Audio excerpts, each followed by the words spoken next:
데살로니가전서 5장 14절부터 15절입니다. 14절 15절 또 형제들아 너희를 권하노니 게으른 자들을 권계하며 마음이 약한 자들을 격려하고 힘이 없는 자들을 붙들어주며 모든 사람에게 오래 참으라. 삼가 누가 누구에게든지 악으로 악을 갚지 말게 하고 서로 대하든지 모든 사람을 대하든지 항상 선을 따르라. 아멘.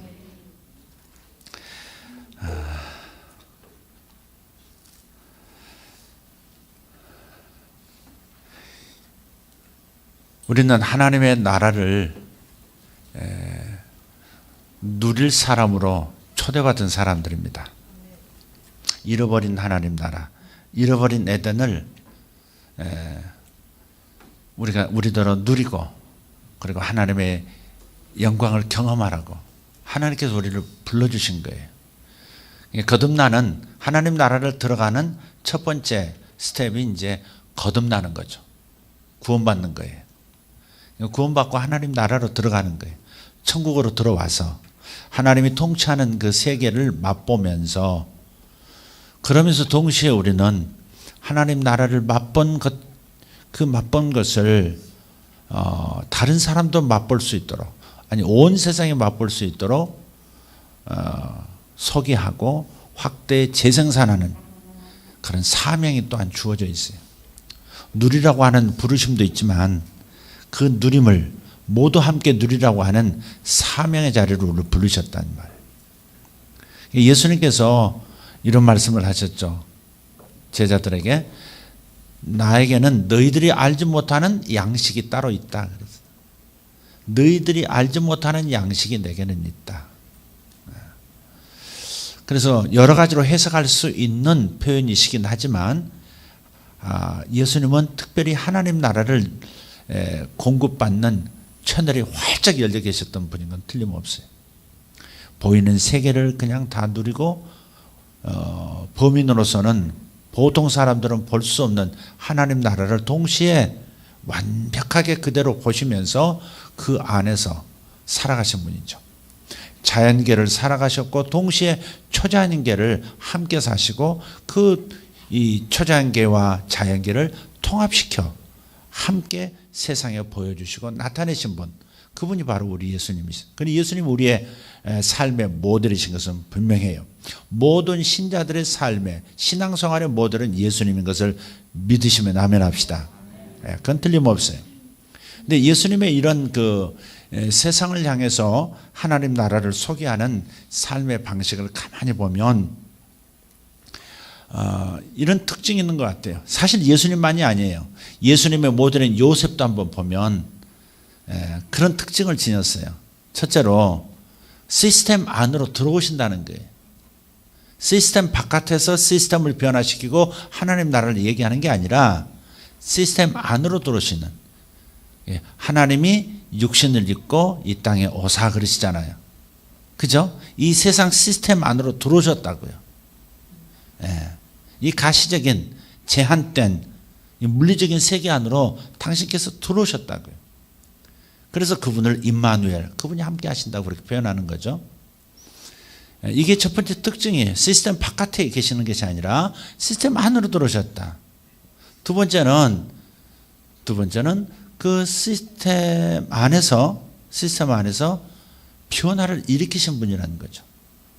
변혁을 일으키신 분이세요. 시스템 안으로 들어오시고 시스템 안에서 시스템을 변화시켜 나가는 하나님의 누룩작전이라고 그럴까요? 마태복음에 나오잖아요. 하나님 나라는 마치 누룩과 같다. 어떤 누룩이냐? 가루, 범벅에 가루 덩어리에 넣은 누룩 같다. 그래서 하루 저녁 놔두면 전체 누룩이 퍼져서 빵을 부풀게 한다 그랬다. 시스템 안으로 들어와야 되는 거죠. 우리는 하나님 나라 안으로 들어가지만 또 하나님 나라를 가지고 이 세상 안으로 들어와야 하는 것이죠. 항상 이 두 가지를 꼭 생각해야 돼. 그래서 하나님 나라의 누룩 3인방을 좀 얘기해 보겠습니다. 예수님 우리 워낙 격차가 있는 그런 삶을 사신 분이니까 우리 구약의 세 사람을 한번, 신약이 아직 오지 않았지만 하나님 나라의 일부분을 정말 잘 보여주었던 세 사람. 첫째 사람은 맨 먼저 등장한 사람 중에 한 사람이 요셉입니다. 우리가 이렇게 좋아하는 요셉. 요셉의 14년이 시작되었다 말씀드렸죠.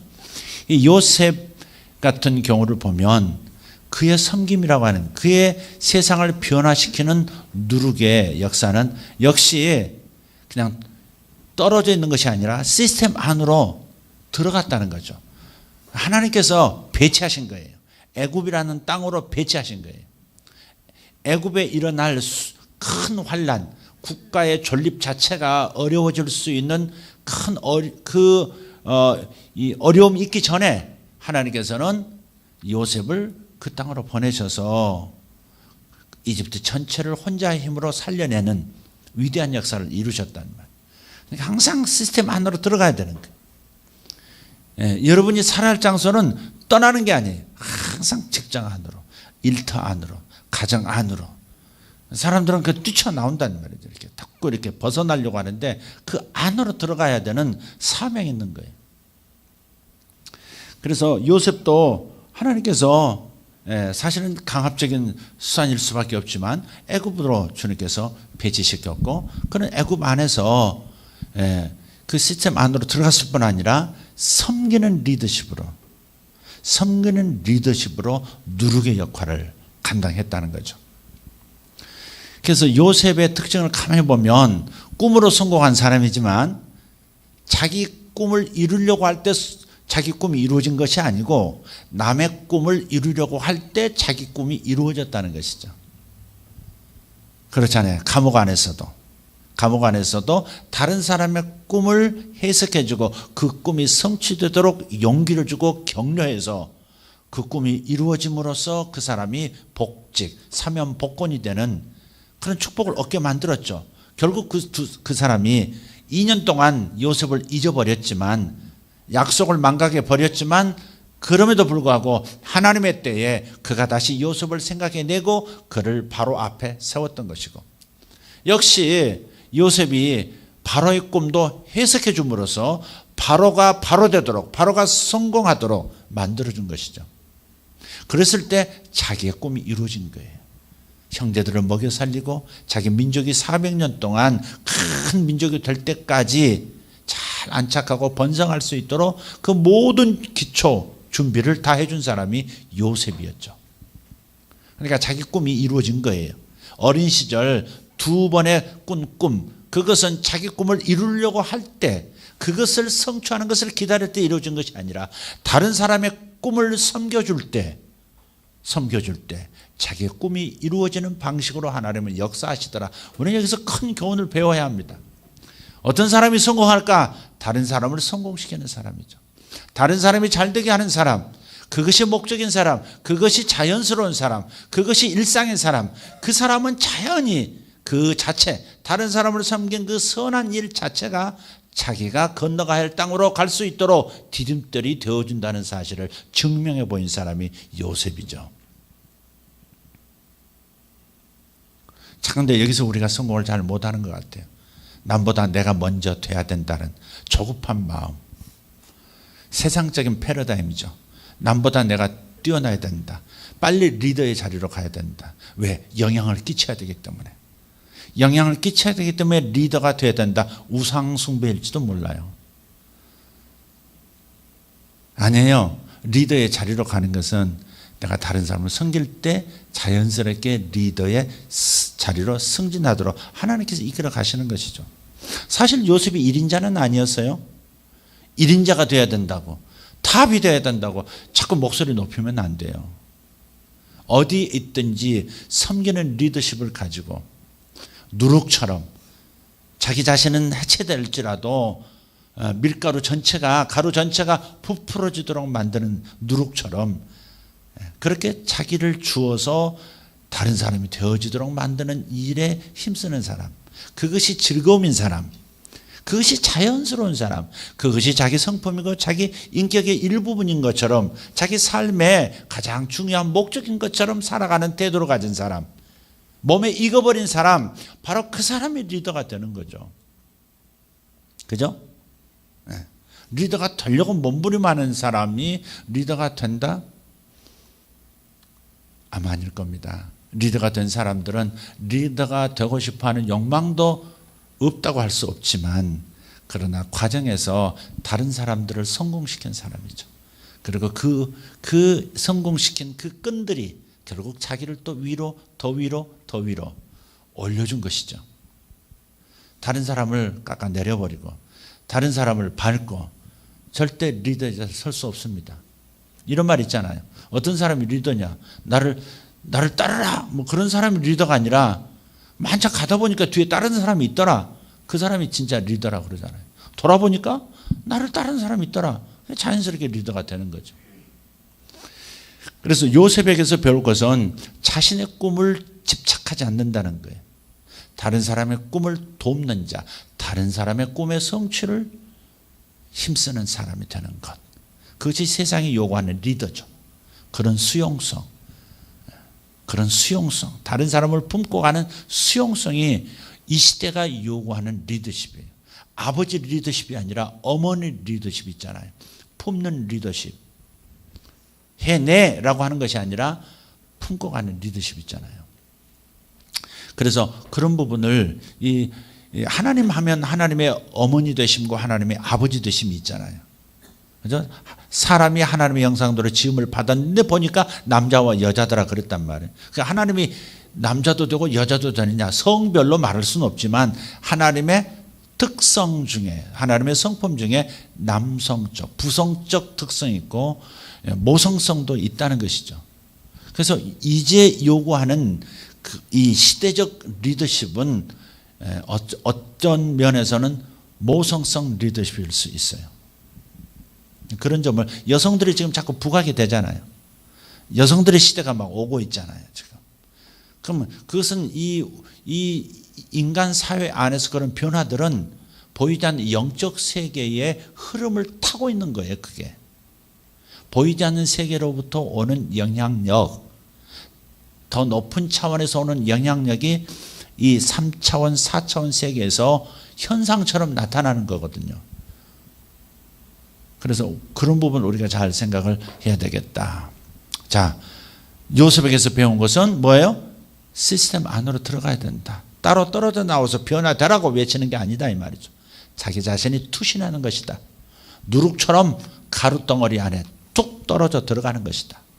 두 번째는 섬기는 리더십으로 자기는 해체될지라도 다른 자들이 다 살아나도록 만드는, 부풀게 만드는, 힘을 얻게 만드는 그러한 리더십이다. 두 번째 사람은 여성이에요. 에스더 어때요? 시대별로 한번 봅시다. 에스더 어때요? 에스더도 마찬가지죠. 예. 에스더가 이 페르시아 시대에 여왕까지 되지 않았습니까? 에스더. 여러분 에스더 좋아하시죠? 여성들은 에스더를 좋아하세요. 그런데 에스더를 가만히 보면 에스더서 4장에 보면 삼촌 모르드게가, 삼촌인가요? 사촌 오빠인가요? 모르드게가 그런 말을 합니다. 하만이라고 하는 이 남자가, 유력자가 모략을 꾸며서 유대인들을 페르시아에서 이 소수민족을 전부 말살시키는, 2차 세계대전도 그랬잖아요. 유대인들은 말살 작전이 시작되잖아요. 그런 것처럼 그때 당시도 유대인들을 다 죽이려는 음모가 진행됐고 그것이 왕 앞에 그냥 공포로 나타나 버린 거예요. 다 죽여라. 자, 그럴 때 삼촌 모르드게가 에스를 찾아가서 뭐라고 합니까? 신하를 시켜서 불러내가지고 뭐라고 말해요? 불러낸 게 아니라 전합니다. 네가 이때 왕비가 된 것은, 이때 네가 왕비가 된 것은 바로 이 순간에 네가 역할을 해야 하기 때문에 하나님께서 그 자리로 배치하신 거 아니냐. 네가 지금 여왕인 것은 이때를 위함이 아니냐. 그러니 네가 네 할 몫을 했으면 좋겠다. 왕을 움직여라. 왕을 움직여라. 가면 보면 하나님은 미모도 쓰시는 것 같아요. 육체도 쓰신다고요. 사람의 육체적인 면을 그렇게 쓰세요. 참 이것이 정상적인 겁니다. 사실은 영적인 것이 있으면 육체적인 것이 따르는 것이죠. 영혼이 가고 몸은 남습니까? 그러지도 않죠. 영혼이 가는 곳에 몸도 같이 가는 것이죠. 그런 것처럼 이 에스더 안에 일어나는 변화가 뭔가를 지금 에스더에게 자기 사명 감당하라는 요구를 하고 있는 거예요. 여왕이 된 이 상황에서 유대인 말살 작전이 펼쳐지고 있는 사탄의 이 계략이 지금 구체적인 현실이 될 수 있는 상황 속에서 에스더는 뭔가 역할을 했어야 하는 것이죠. 그런데 왜 하나님께서 이 에스더가 여왕이 되도록 했을까? 못생겼으면 그렇게 안 되죠. 그러니까 자기 잘생긴 것도 여러분 하나님 써달라고 하셔야 돼요. 주여 겸손해하옵나이다. 그러려면 가서 고쳐요. 못생긴 얼굴로. 하나님은 용모를 보시지 않는다. 그런 거 주장하고 그러려면 물론 그 성경 구절이 있어요. 용모를 자랑하지 말라 그런 것도 있어. 용모 가지고 교만해질 때 하시는 말씀이고 정상적으로 겸손하고 하나님과 동행하는 사람은 용모도 쓰임 받습니다. 제가 이런 말은 들었어요. 지금 이제 나이가 드니까 이제 거의 구분이 안 되는 그런 얼굴이지만 옛날에는 이런 소리를 들었어요. 착해 보인다고. 사실 착한 사람 아니거든요. 제 아내도 어제 그러더라고요. 교인들 앞에서 원래 착한 사람은 아니라고 우리 남편은 그러더라니까. 자연스럽게 그래요. 아주 그냥. 근데 어쨌든 다른 사람들은 나를 좀 착하게, 장모님도 저를 착하게 보셨어요. 자기만 착하게 안 본 거지. 장모님도 나를 장인들은 또 나를 착하게 봤어요. 두 사람이 뭐 이렇게 싸운 것처럼 이렇게 분위기가 그러면 장모님은 곧바로 우리 아내를 나무랬어요. 너는 어찌하여 저 착한 이서방을 왜 자꾸 이렇게 속을 상하게 만드느냐고. 참 지혜로우신 분이죠. 자기 딸을 나무랬고 벽치면 기둥도 울린다고. 결국 나한테 하는 소리지. 너 성질 내지 마라 그런 건데 그래도 말씀은 항상 그렇게 하셨다고. 너 착한 이서방을 넣었잖아. 착한 이서방. 제 별명이 뭐라고요? 착한 이서방이에요. 착한 이서방. 근데 이것도 참 감사드리니까요. 뭐 이렇게 막 이렇게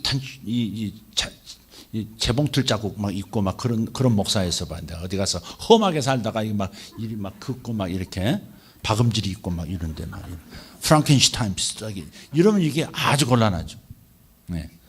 근데 다행히 아주 악해 보이지는 않는 좀 착하게 사람들이 속을 수 있는 그런 얼굴이었었어요. 정말 그랬다니까.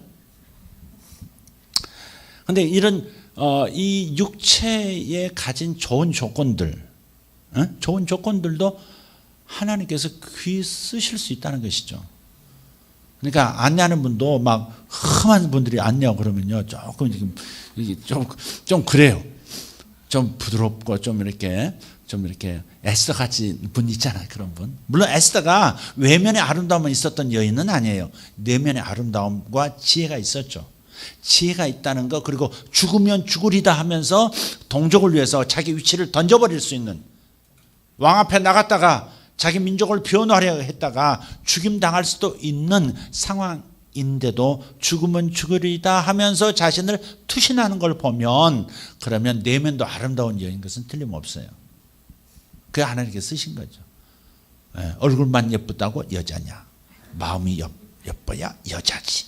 근데 이게 외모와 내모가 그러니까 외면과 내면이 이렇게 하나같이 이렇게 일치가 될 때, 이럴 때 하나님 그 쓰신다는 말이에요. 이게 쓰신다는 말이에요. 그러니까 여러분이 외모 가꾸는 것도 내 외모만 가꾸는 그 자체 목적도 좀 하나님 써주시옵소서 하고서 화장하시고 눈 고치시고 코 고치시고 그렇게 하면 되겠습니다. 쓰임 받기 위해서, 안내하기 위해서 코 성형수술했다 막 박수하고 막 상 주고 그래야 됩니다. 어쨌든 하나님께서는 그런 부분도, 육적인 부분도 쓰시는 분이시다 하는 차원에서 에스더는 그런 면을 보여주는 거예요. 참 좋잖아요. 아름다움을 하나님이 쓰실 수 있도록 자기 자신을 헌신하는 것. 요셉은 꿈을 해석하는 능력, 꿈을 해석하는 그 능력 하나로 다른 사람을 성공시키고 결국 자기가 성공할 뿐 아니라 하나님 나라가 확장되도록, 이스라엘이라는 나라가 형성이 되도록 기초를 놔준 사람입니다. 에스더는 또 그 세워진 나라가 계속해서 민족이 계속해서 다시 어려움 속에서도 번성할 수 있도록 또 기초를, 위기를 막아준 여인이고요. 또 한 사람 든다면 다니엘 할 수 있겠어요. 에스더도 뭐였어요? 그냥 이스라엘 땅에 있었던 게 아니에요. 어디로 보내졌어요? 페르시아로 보내졌단 말이에요. 바벨론 그리고 페르시아로 보내졌어요. 그곳에서 여왕이 됐고 그곳에서 이스라엘 백성을 살렸다는 말이에요. 다니엘도 마찬가지예요. 시스템 안으로 들어가는 거예요. 가장 무섭고 잔인한 종족이라고 하는 바벨론, 그 바벨론 제국의 한복판에 들어간 거 아니에요. 그것도 다른 이름, 벨드사살이라고 하는 다른 이름을 받고요. 그 다음에 거기서 요구하는 모든 것을 다, 아마 성경에서 언급하지 않지만 왕궁에 들어가는 남자들은 철저하게 내시를 만드는 경우가 있거든요. 다니엘도 어쩌면 그럴 수 있어요. 어쩌면 그럴 수 있습니다. 그렇다고 하기에는 너무 끔찍한 일이기 때문에 좀 그렇지만은 왕궁 안에서 일하는 사람으로서 그 왕을 섬기는 소년으로 들어갔다는 것은 바로 그 과정을 거쳤을 가능성이 매우 많습니다. 어쨌든 다니엘을 하나님 그 과정들을 다 받아들이잖아요. 어쩔 수 없이 받아들인 면도 있지만 받아들인다. 그러나 자기 개인의 생활은 타협을 안 해요. 이게 매우 중요해요. 어디까지 받아들이고 어떤 부분은 절대 타협할 수 없는 그런 부분. 여러분 그것을 여러분이 잘 생각하셔야 돼요. 직장에서 어디까지는 내가 다 받아들일 수 있어야 돼요. 내가 크리스찬이기 때문에 무조건 안 된다 그럴 수 없어요. 내가 술은 같이 마실 수는 없어도 회식 자리는 같이 가야 되는 경우도 있잖아요. 내 잔 앞에, 적어도 내 잔 앞에 누가 수술을 따라 놓으면 그거 받는 데까지 못 받습니다 그럴 수는 없잖아요. 그것까지 굳이 그럴 필요는 없잖아요. 그러나 내가 술을 안 마시고 담배를 안 하는 사람이다, 나 자신을 정결하게 지키려고 하는 사람이다를 정말 다른 사람이 긍정할 때까지, 그때까지는 내가 받아들이는 어느 선은 있단 말이에요. 그러나 절대 용납할 수 없는 부분도 있는 것이죠. 다니엘은 그것을 우리에게 보여준 사람이에요. 어디까지 용납하고 어디까지 선을 절대 넘을 수 없는, 목숨을 던져서라도 자기를 지켜내야 하는 개인적인 생활이라고 하는 것, 이 부분은 분명했다 이 말이에요. 그걸 보여준 남자 다니엘이 목숨이 걸린 일인데도 예루살렘 쪽을 향해서 창문을 열어놓고 하루 3번씩 기도하는 것은 멈추지 않았던 바로 그 사람. 벨트사살은 그 이방 신들의 그 이름과 연관된 이름이거든요. 다니엘이 벨트사살이었지 않습니까? 누구를 사살하러? 벨트사살. 그래서 이 다니엘은 그런 면에서 우리에게 큰 도전을 둬요. 일단 시스템 안으로 들어간다. 그리고 거기에서 누르게 된다. 전부 세 사람도 공통점이 있어요. 절대 1인자는 아니라는 거예요. 왜 1인자까지는 안 올렸을까?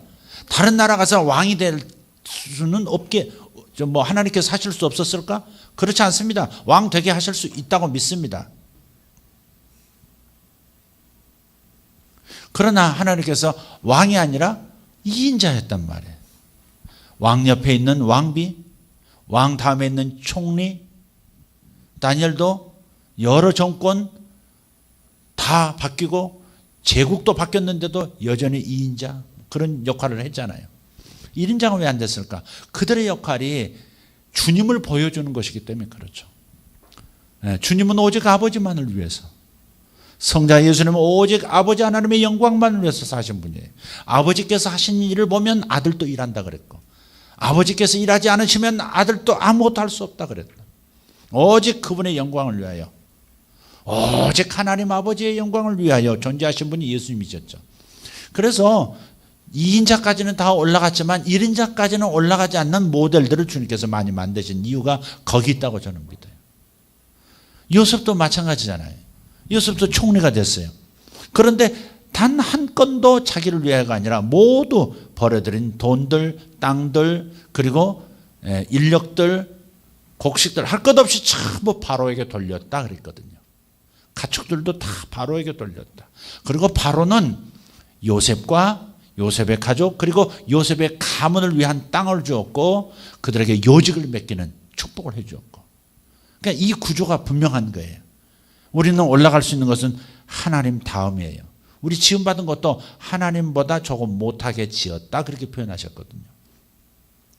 그래서 이 세 사람의 위치를 볼 때 이게 바로 하나님 아버지가 모든 영광을 받으셔야 하고 우리는 그분의 그저 수족이 되는 것이고 그분의 통로가 되는 것이고 하는 것을 보여주는 모델인 거죠. 그래서 제가 하나님 나라의 누룩 3인방 그런 거예요. 자, 오늘 읽었던 본문을 가만히 보면 이런 말씀이 있어요. 어떻게 하면 우리가 누룩으로서 섬기는 리더십을 다니엘처럼 요셉처럼 에스더처럼 살 수 있겠는가 하는 거예요. 구체적인 거, 내가 요셉같이 다 된다, 모두 요셉 된다, 그럴 수는 없어요. 그런 사람이 몇이나 되겠어요? 그리스도인들 중에 총리된 사람 몇이나 있겠어요? 몇이나 있어 왔어요? 몇이나 있겠냐고요, 총리가. 지금 총리도 크리스찬이죠. 참 믿음 좋은 총리시죠. 근데 몇이나 되겠냐고. 다 총리 될 수 없어요. 다 뭐 이렇게 대통령의 뭐 영부인 되고 뭐 그런 거 아니에요. 에스라는 이름 붙인다고 영부인 되고 그런 거 아닙니다. 그럼 구체적으로 우리가 생각할 것은 바로 이런 신약적 가르침 속에서 우리가 어떻게 누룩으로서 섬기는 리더십을 통해서 하나님의 나라의 영향력을 이렇게 확산시킬 수 있겠느냐 하는 것을 생각해야 하는 것이죠. 오늘 본문에 보면 항상 선을 따르라 그랬단 말이에요. 서로 대하든지 모든 사람을 대하든지 항상 선을 따르라. 우리는 주로 데살로니가전서 5장 16절, 17절, 18절만 달달 암송해요. 항상 기뻐하라, 쉬지 말고 기도하라, 범사에 감사하라. 하나도 손해볼 건 없잖아요, 여기는. 그러니까 아주 이건 부담 없이 액자에 끼워가지고 항상 기뻐하라, 쉬지 말고 기도하라, 범사에 감사하라. 이는 그리스도 예수 안에서 너희를 향하신 하나님의 뜻이니라. 그런데 이 하나님의 뜻이니라에 걸리는 문장들은 이 앞에 세 문장만이 아니에요. 기뻐하라, 기도하라, 감사하라만이 아니에요. 그 앞구절이 있어요. 항상 선을 따르라. 이런 책이 있어요. 일일일선이라는. 일일일선. 또 이런 책도 있어요. 일독일선. 한 가지 책 한 권 읽고 거기서 배운 것을 거기서 배운 선을 실행하라는 거죠. 어떤 분은 이렇게 했더라고요. 333 습관을 들이자 그랬다. 333 습관. 꾸말 333 습관. 그래서 꾸말 333 습관이 뭔가 해서 그걸 잘 들여다봤더니 알을 이렇게 만들어 가지고요. 세 개의 알을. 세 개 아니 알 하나야. 알 하나라 가지고 하루에 3번 웃고 3번 기도하고 3번 감사하자. 이 알을 이렇게 보고 이 30억 개 알을 보급하는 그런 운동을 펼치는 한국 분이 한 분 계시더라고요. 그래서 알에 이렇게 웃는 얼굴이 이렇게 그려져 있는 그런 거예요. 그 알을 잡고 아침에 일어나서 한 번 웃고 한 번 기도하고 한 번 감사하고 또 점심 때 한 번 웃고 한 번 기도하고 한 번 감사하고 저녁 잠들기 전에 한 번 하고 그럼 3번 333 운동이에요. 3이라는 숫자가 제일 기억하기도 좋고 실행하기도 좋은 숫자라는 거죠. 그건 맞아요. 그건 맞는데 저는 333이 아니라 3333이다 맞다 이 말이에요. 항상 선을 행하고 항상 선을 따르라 그랬잖아요. 그래서 3번 하루에 3번 웃고 3번 기도하고 3번 감사하려면 이것이 온전해지려면 사실은 그 앞에 하루 3번 선을 행하는 것을 염두에 두고 하루를 시작하는 거, 이게 그 다음을 진행할 수 있는 실제적으로 꽉 채울 수 있는 첫걸음이 아닌가 싶어요. 선을 행하려는 의지가 있을 때 오늘 적어도 3가지 내가 착한 일을 좀 해보겠다, 좋은 일을 해보겠다, 그렇게 마음먹고 출발할 때 거기에 참된 기쁨이 있고 참된 감사도 있고 거기서 흘러나오는 기도도 있는 거 아닐까? 더 쉽지 않겠어요? 우리의 수고와 우리의 헌신과 우리의 섬기는 이 누룩 같은 리더십은 싹 던져버리고 그냥 내 기분이 좋고 하는 쪽으로 가버리면 안 된다 이 말이죠. 그래서 3333 그랬으면 좋겠어요. 여러분 한번 해보시면 어떨까 싶어요. 하루에 3가지 선을 행하자. 한번 생각해보세요. 가정에서 선한 일 한 가지 해보자. 교회를 와서 선한 일 한번 해보자. 그리고 직장을 위해서 내가 사무실에서 좋은 일 한 가지 해보자. 3 얼마나 좋아요. 어려울까요? 어렵지 않습니다. 의식이 여기다 목표를 두면 자연스럽게 할 수 있는 일이라고 생각해요. 직장에 가보세요. 직장에 가서 내가 선을 행하려는 의지가 없으면 선을 주도적으로 행하려는 결심과 의도와 목표가 없는 상태면 그거는 무주공산이라 비어 있어요. 주인이 없어요. 그렇기 때문에 악이 틈타기 쉽고 잘못 반응하기 쉽고 감사는커녕 불평하고 원망하고 다툼이 있을 수 있는 거예요. 스트레스 가장 크게 받을 수 있는 곳이 직장 아닙니까? 어쩔 수 없이 자식 때문에 마누라 때문에 직장 다닌다는 남자들이 얼마나 많습니까? 하루에 몇 번씩 사표 쓰는 사람들이 있습니까? 그것은 적극적으로 내가 선을 행하겠다는 의지 가운데서 그것이 줄어드는 것이고 그런 이 악순환에서 벗어날 수 있는 것이지 방어적으로 그냥 오늘 또 무사히 이런 식으로 직장 생활하면 안 된다고 생각해요. 간단한 일이지만 선을 행하기 위해서 오늘 3가지 선을 직장에서 한번 해보겠다. 마음먹고 가라 이 말이죠. 그러면 틀림없이 보입니다. 그게 성령을 따라 사는 삶이 될 수 있거든요. 선을 행하려는 의지를 가지면 내 안에 계신 선의 하나님께서 그쪽으로 선을 행할 수 있는 능력은 그분만 하십니다. 아멘입니까? 선을 행할 수 있는 의지도 그분만 주시는 거예요. 내가 사는 것이 아니라 내가 노력해서 주님을 만족시키는 게 아니라 그리스도께서 나를 통해서 당신의 삶을 그리스도의 삶을 사시는 것이 그리스도인의 삶이거든요. 예. 내가 주님을 위해서 율법적으로 잘해야 된다라고 접근하는 방식은 생명이 없어요. 겉으로는 선하게 보이고 착해 보일지 몰라도 거기에는 생명이 없어요. 생명은 오직 그리스도에게만 있는 거예요. 아멘? 이 차이를 여러분 잘 이해하시면 좋겠어요. 생명은 오직 주님에게만 있습니다. 하나님에게만 생명이 있어요. 그래서 그 생명이신 하나님이 내 안에 들어와 계셔요. 그분께서 감동 주시는 일을 내가 하면 순종해서 아버지가 하시는 일을 내가 하면 그것이 생명의 일이 되는 것이고 그것이 내게 금과 은과 보석으로 지은 인생의 집이 되는 것이고 그게 보상이 되는 거예요. 근데 내가 주님을 위해서 그분을 섬기기 위해서 내 자의적으로 한다는 아닙니다. 이건 그리스도인의 삶이 아니에요. 오래 못 갑니다. 작심 3일도 많고요. 오래 못 가고 결국 자기가 영광을 받는 거고요. 주님께서 나를 비우고 주님께서 나를 통해서 일하시게 기회를 드리는 거예요. 그러나 내 영은 새 사람이 되었고 내 영 안에 성령이 계시지만 내 마음이 주님의 주파수와 맞는 자세는 가져야 돼요. 그래서 그 자세를 오늘 내가 직장 가서 내가 3가지 선한 일을 찾아 행하리라. 내가 오늘 집에 돌아가면 반드시 1가지 이상 선한 일을 하고 잠들리라. 그렇게 마음 먹으면 할 일이 보이고 성령께서 감동하시는 일이 생겨요. 저 사람이 지금 외롭다. 저 사람이 지금 외롭다. 왜냐하면 저 사람이 지금 너도 알다시피 지금 참 어렵지 않느냐. 위로가 필요하다. 다가가서 말해줘라. 그런 감동을 주신다고요. 그럼 틈을 봐서 점심 같이 하자고 할 수 있잖아요. 아니 점심 먹고 있는데 그 옆에 다가가서 같이 앉아서 먹고 맛있는 반찬 있으면 하나 더 얹어주면서 위로해 줄 때 그게 주님의 일이죠. 적극적으로 선을 행하려고 할 때 직장이 스트레스가 아니라 행복한 직장이 되는 거죠. 큰 비전을 가지고 이 회사를 뒤집어 엎어버리라. 그런 비전 가지고 뭐 있어요.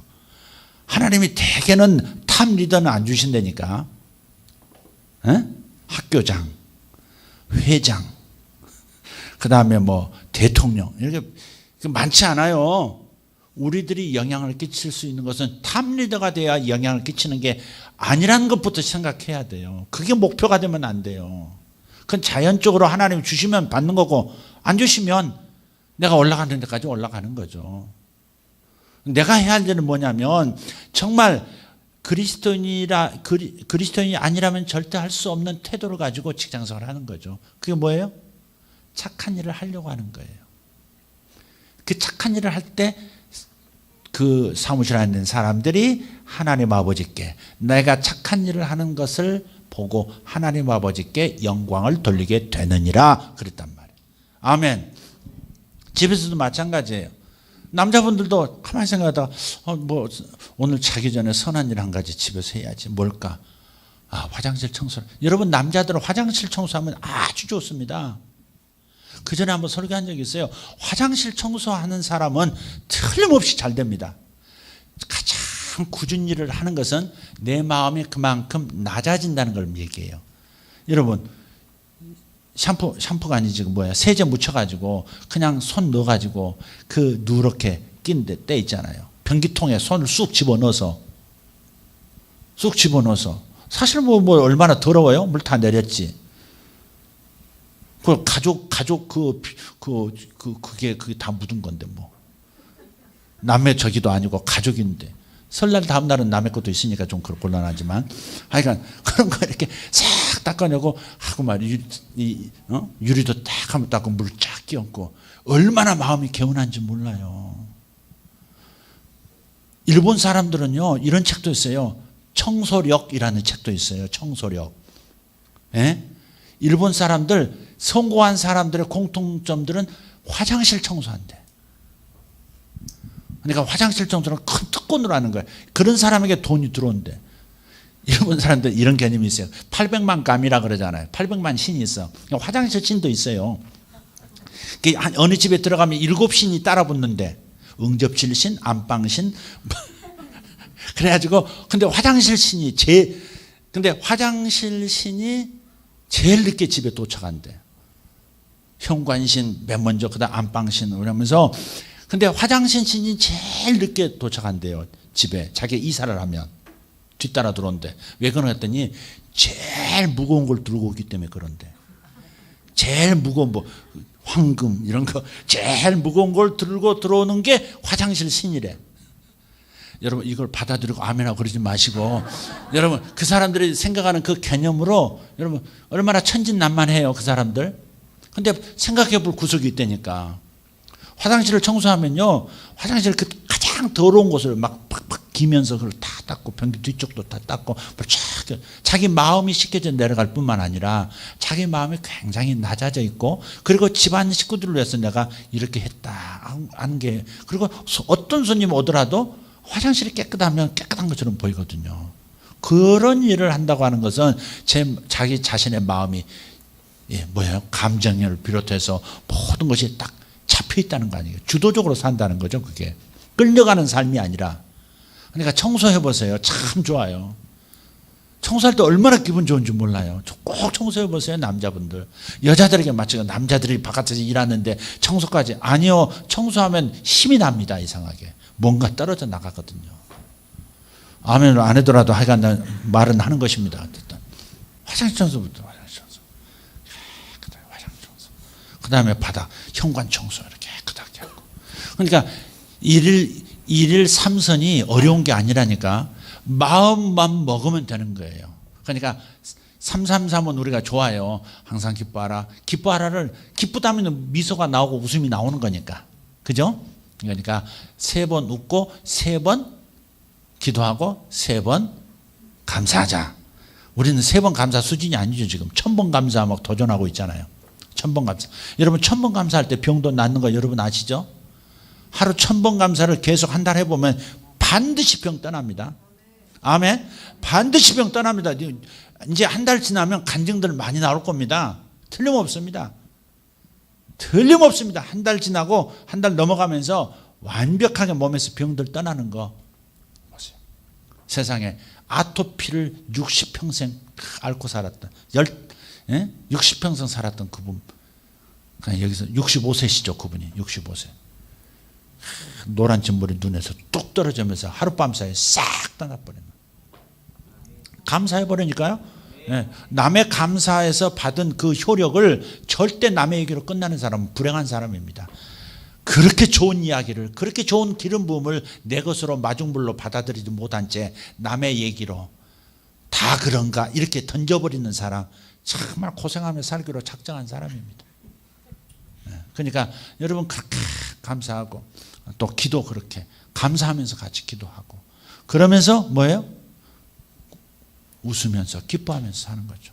그러나 무엇보다도 오늘 초점 맞출 것은 여러분이 선을 행하려는 마음을 가져야 되는데 숫자를 분명하게 제시해야 합니다. 한 가지 잊어버리기 쉽습니다. 오늘 하루 3가지 꼭 감사해야지.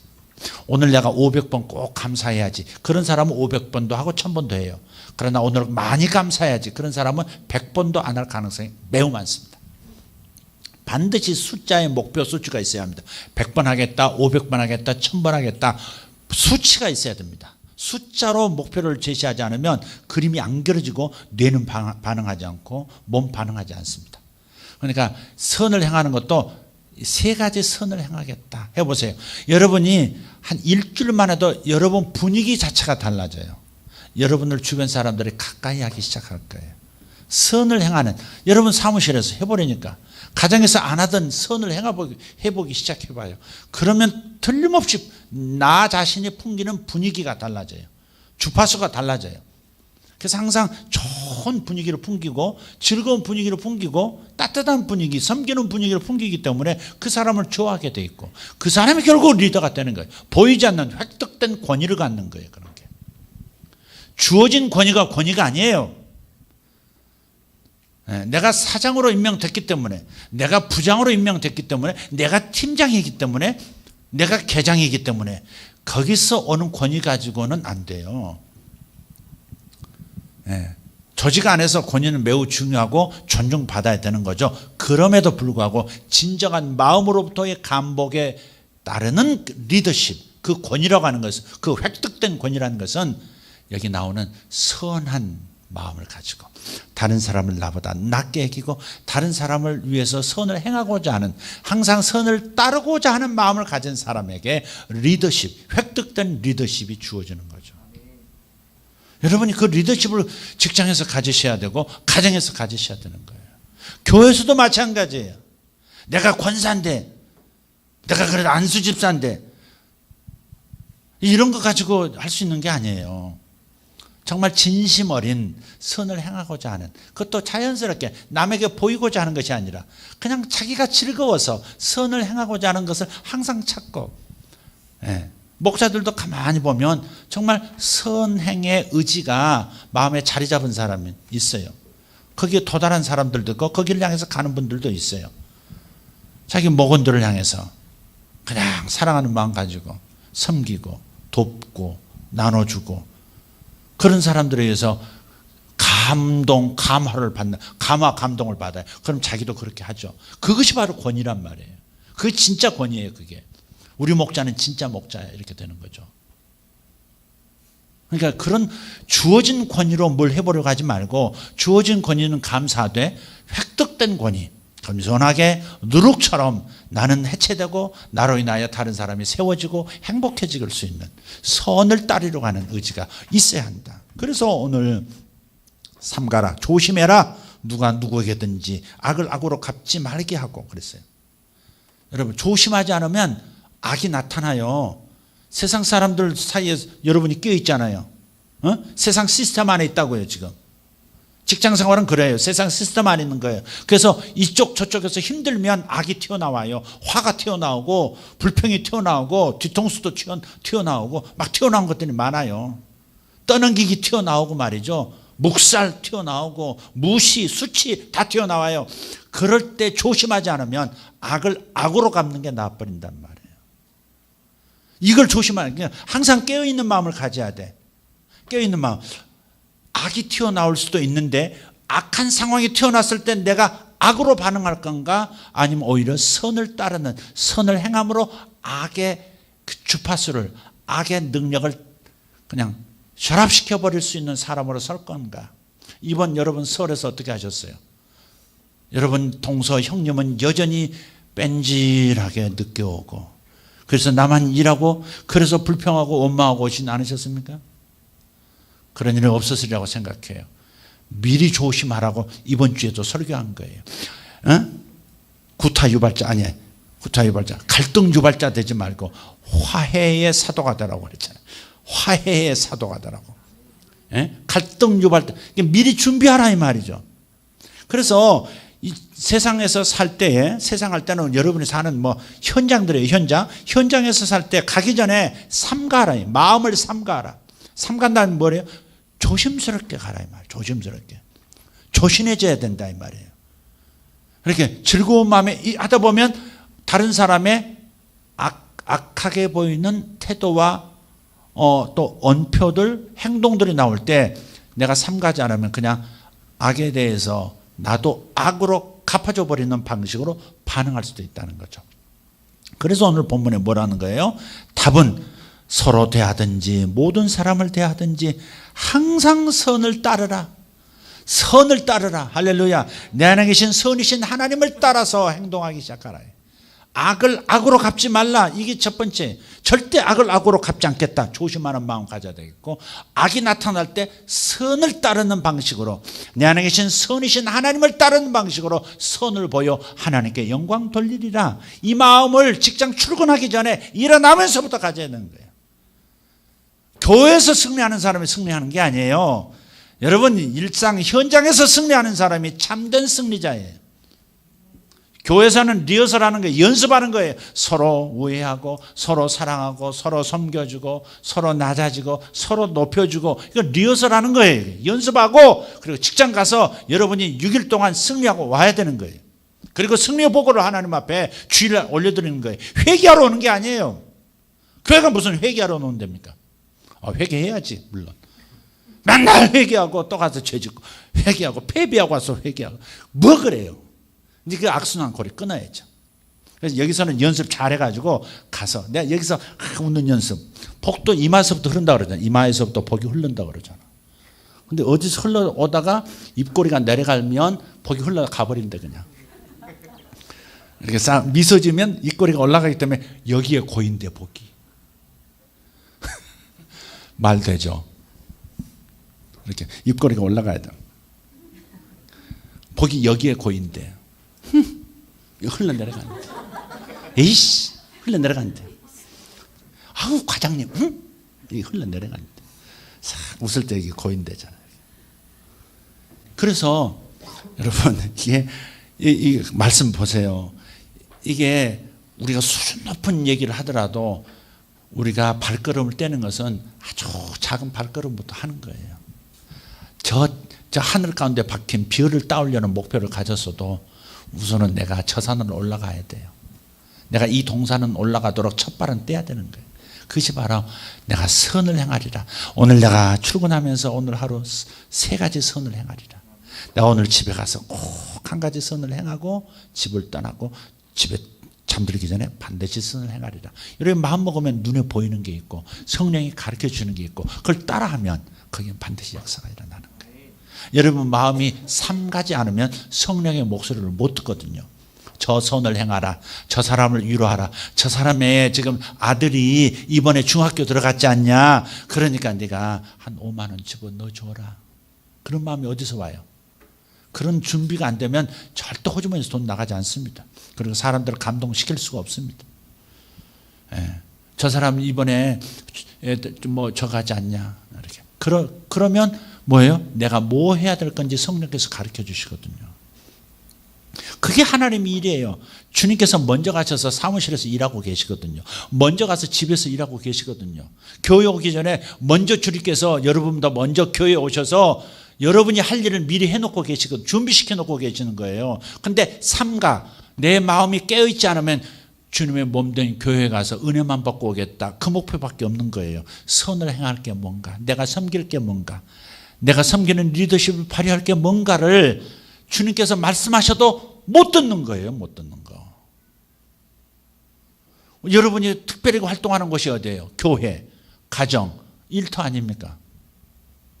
그 3군데에서 하루에 3가지씩 하면 내가 선을 행할 게 뭘까? 오늘은 내가 특별하게 갑자기 누가 생각나. 오늘 가면 꼭 손 한번 잡아주지. 그때 전번에 어머니 돌아가셨던 인사도 못했는데 그분 오시면 꼭 인사 내가 드려야 되겠다. 뭐 이런 거 있잖아요. 하나님께서 떠오르게 하신다니까요. 그러니까 1일 3선 하든지 하여간 여러분이 정하세요. 3333 좋은 것 같아요. 그분이 항상 선을 행하라는 빼버리고 꾸말 333 운동을 하지만 3333 운동하면 되겠어요. 그렇게 하면 될 것 같아요. 자, 좋습니까? 이런 작은 일을 할 때 여러분이 큰 일을 이루고 정말 여러분이 속한 사회를 변화시킬 수 있는 사람이 되는 거죠. 여러분이 지금 당장 김정일을 죽일 수가 있습니까? 정권을 바꿀 수가 있습니까? 너무 위대한 꿈 지금 꾸지 말고, 너무 위대한 꿈 꾸지 말고 내가 한 번 더 기도하리라. 지금 참 중요한 때 왔어요. 오늘 오후 5시에 통일부 장관이 발표했잖아요. 개성공단 폐쇄한다고. 이제 미국이 이제 더 이상 기다릴 수가 없는 거예요. 미국이 이제 정말 못 기다리는 겁니다.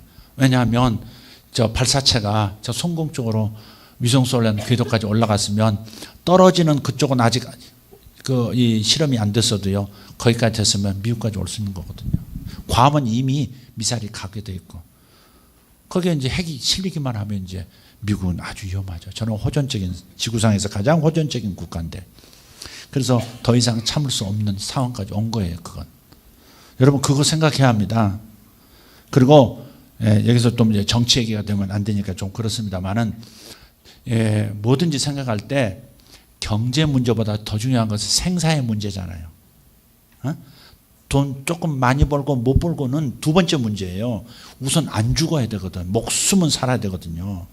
그러니까 우리나라를 뭐 핵으로부터 지킨다든지 뭘로부터 지킨다든지 이 문제, 안보의 문제는 이게 경제 문제보다 우선하는 거예요. 생사의 문제니까. 이해가 되시죠? 생사의 문제이기 때문에 그런 관점에서 해석을 해야 됩니다. 너무 중국 눈치 보면서 너무 그러는, 물론 경제 아주 중요하죠. 경제 아주 중요하지만 중국이 화내면 어떡하냐고 뭐 자꾸 그런 얘기하면서 우리의 생사 문제를 맡긴다? 그건 아주 위험한 생각이라고 생각해요. 저는.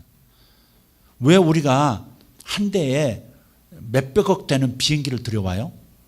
몇백억, 비행기 한 대가 몇백억이란 말이에요. 그걸 들어와서 한 번도 사용하지 않고 폐기하는 것이 꿈이에요. 그게 목표라고요. 한 번, 그 수백억짜리를 들여와서 한 번도 사용하지 않고 폐기하는 것이 목표야. 다른 말로 하면 전쟁은 안 나야 된다 그 말이죠. 근데 전쟁이 안 나게 하려면 저쪽보다 무기가 좋아야 전쟁이 안 나지. 전쟁이 무기가 나쁘면 힘의 기울기가 기울어지면 전쟁 나거든요. 그러니까 그런 걸 잘 생각해서 우리가 기도를 해야 될 것 같아요. 오늘 저녁은 좀 그 기도 좀 했으면 좋겠어요. 나라를 위해서 선을 한번 행합시다. 우리가 할 수 있는 게 뭐가 있겠어요 지금? 여러분 중에 뭐 정치인이 있어요? 누가 있어요? 내가 할 수 있는 일은 내가 있는 위치에서 하나님 앞에 한번 기도하는 거예요. 오늘부터 이 일이 어떻게 될는지 이제 좀 위험할 수도 있거든요. 이게 최후의 끈이란 말이에요. 작년 한 해만 해도 1,300억이 캐시가 그냥 전부 저 북한으로 들어갔어. 1,300억이 들어갔단 말이에요. 그러니까 적지 않은 돈이죠, 그게. 근데 그건 이제 끊어버린단 말이죠. 남북 교류의 유일한 끈이라고 할 수 있는 그 부분이 이제 폐쇄된다고요. 그러면 이제 어디서 어떤 돌출 사건이 생길지는 몰라요. 물론 저들이 함부로 전쟁을 일으킬 수 있는 나라는 아니에요. 일으켰다면 전쟁을 지속할 수 있는 나라가 못 되기 때문에 큰 전쟁을 일으키지는 못할 거예요. 그러나 어디서 어떤 사고 터지면 부지불식간에 크게 터져버릴 수도 있거든요. 그러니까 우리가 이런 상황에 들어왔다 생각하고요. 이제는 정말 염려하고 기도해야 합니다. 조금 염려하고 기도해야 합니다. 물론 하나님께 주신 예언이 있어요. 이 나라에서 그렇게 한반도에서 남북한에 그런 충돌이 일어난다. 하나님 주신 말씀 없어요.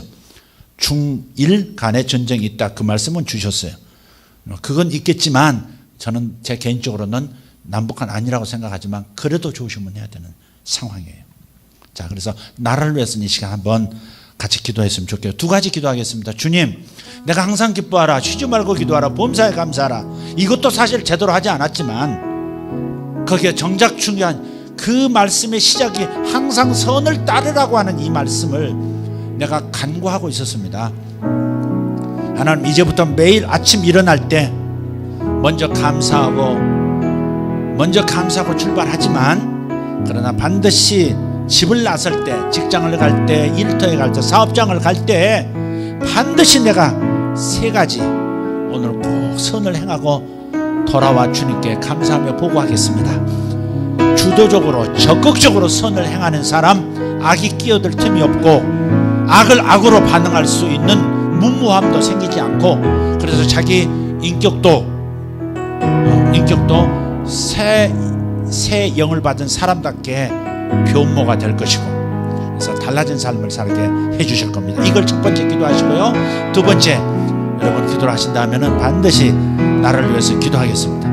나를 위해서 기도할 때, 주님, 이 모든 일들 가운데 아버지 하나님, 한국을 비롯해서 이 국제기구가 북한을 잘 다룰 수 있도록, 저들이 함부로 할 수 없도록, 그리고 저들 가운데 핵이 더 이상 진행되지 못하도록 주님 만들어 주십시오. 주님 앞에 기도할 수 있기를 바랍니다. 그리고 함부로 판단해서 함부로 장난질 치지 못하도록 지켜주시옵소서. 이 나라를 지켜주시옵소서. 기도하겠습니다. 우리 주여 삼창하고 기도하겠습니다. 고개를 드시고 주님 앞에 손을 들고 주님을 바라보고, 주님, 오늘 제가 말씀을 들었습니다. 하나님, 제가 선을 행하는 사람 되겠습니다. 주님께서 나를 통해서 선을 행하시지만 내가 선을 행하는 사람으로 쓰임받는 것을 위하여 내가 내 자신을 드리겠습니다. 나를 통해서 선을 행하시옵소서. 선한 일이 생각나게 해주시옵소서. 선한 일을 행할 수 있는 마음을 주시옵소서. 선한 일을 행할 수 있는 용기와 희생, 누룩 같은 자세를 주시옵소서.